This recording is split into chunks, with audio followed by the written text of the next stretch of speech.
Today, we're talking about one of the most frustrating questions that I hear all the time. Why am I gaining fat even though I'm eating less?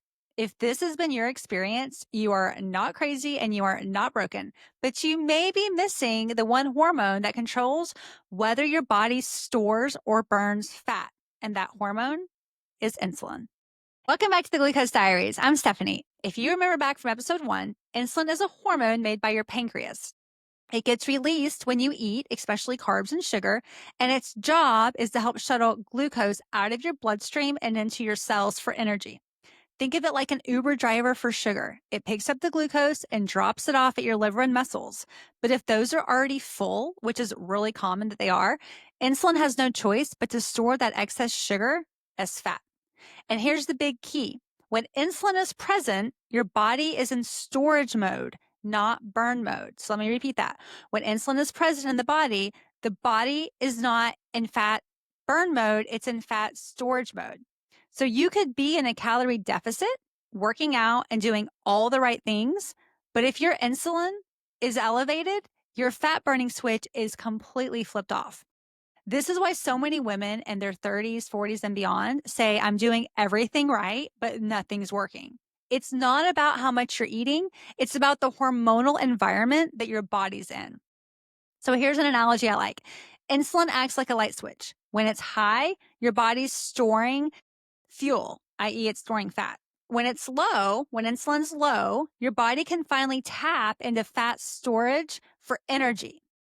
You can't do both at the same time, just like you can't turn a light on and off. It can only be on or off. It can't do both at the same time. It's either one or the other, storage mode or fat burn mode. And the problem is, for most people, that switch is usually stuck in storage mode all day long. Now, why is this? Because we're constantly triggering insulin. The average person eats or drinks 6 to 10 times a day between all of our meals, snacks, coffee, bite of the kids' leftovers, protein bars, late night snacks. The insulin switch keeps getting flicked back on. Even quote unquote healthy foods like oatmeal, granola, fruit smoothies can spike blood sugar and trigger insulin when eaten alone or without protein or fiber. And it's not just food. Stress can spike cortisol, which can raise blood sugar, which you guessed it, leads to more insulin. That's why fat loss can stall even when you're doing everything right. But here's the good news. You don't need to cut carbs completely or follow some extreme plan. You just need to give your body windows of time where insulin stays low so it can flip back into fat burning mode. So here are 3 easy ways to get started. Number 1, reduce how often you eat. That doesn't mean starving. It doesn't mean fasting for hours on end. It just means avoiding constant grazing.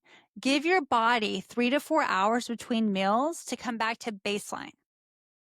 Number 2, start your meals with protein or fiber.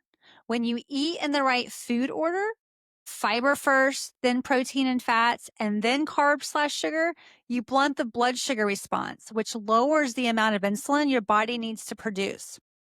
And third, walk after meals. We talked about this before, but even 10 minutes can help your muscles soak up glucose without needing as much insulin. It's simple, it's free, it's one of the best things you can do for your metabolism.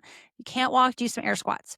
So if you've been stuck in fat storage mode and nothing seems to be working, it's time to stop blaming your willpower and start looking at your hormones. If you want help figuring out if insulin resistance is the root of your symptoms, grab my free insulin resistance checklist at theglucosediaries.com/checklist, and you'll get the most common signs and the next steps that you can take to start turning your metabolism back on.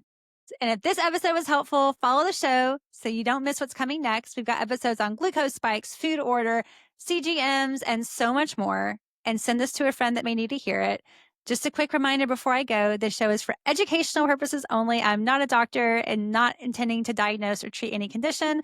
Always consult your physician before making any health or nutrition changes. But if you've been feeling stuck and no one's listening, this may be the missing piece. Thanks for listening to the Glucose Diaries, and I'll see you next time.